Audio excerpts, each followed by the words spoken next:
RSSന്റെ രണ്ടാമത്തെ ശത്രുവാണ് ക്രിസ്ത്യാനികളെന്നും ചില വൈദിക ശ്രേഷ്ഠരും ക്രിസ്ത്യൻ മതമേലധ്യക്ഷന്മാരും അത് മറന്നു പോകുന്നുവെന്നും ബിനോയ് വിശ്വം സ്വർണം പൂശിയ കിരീടം കണ്ട് കണ്ണ് മഞ്ഞളിക്കുകയാണ്. RSSലും BJPയിലും അവർ പുതിയ മിത്രത്തെ തേടുന്നുവെന്നും ബിനോയ് വിശ്വം ആരോപിച്ചു. അകത്തുള്ള ശത്രുക്കൾ, ആഭ്യന്തര ശത്രുക്കൾ, അത് മൂന്ന് കൂട്ടരാണ്. ഒന്നാമത്തേത് മുസ്ലിംകൾ, രണ്ടാമത്തേത് ക്രിസ്ത്യാനികൾ, മൂന്നാമത്തേത് കമ്മ്യൂണിസ്റ്റുകൾ. ഇത് കൃത്യമായി പറയുകയാണ് RSS. ഇതാണ് അതിൻ്റെ പ്രത്യേകത, ഇതാണ് അവരുടെ വഴികാട്ടി. ഈ വഴിക്കാണ് അവർ പ്രവർത്തിക്കുന്നത്.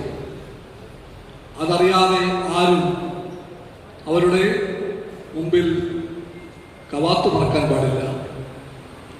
ഏറെ പേര് മറക്കുന്നില്ലെങ്കിൽ പോലും ചില വൈദിക ശ്രേഷ്ഠന്മാർ, ചില ക്രിസ്ത്യൻ മത നിരധ്യക്ഷന്മാർ ചിലപ്പോൾ അത് മറന്നു പോകുന്നുണ്ട്. അവർ കണ്ണെഞ്ചിക്കൊണ്ട് ചിലപ്പോൾ കേക്ക് വാങ്ങാൻ വേണ്ടി കൈ നീട്ടുന്നു.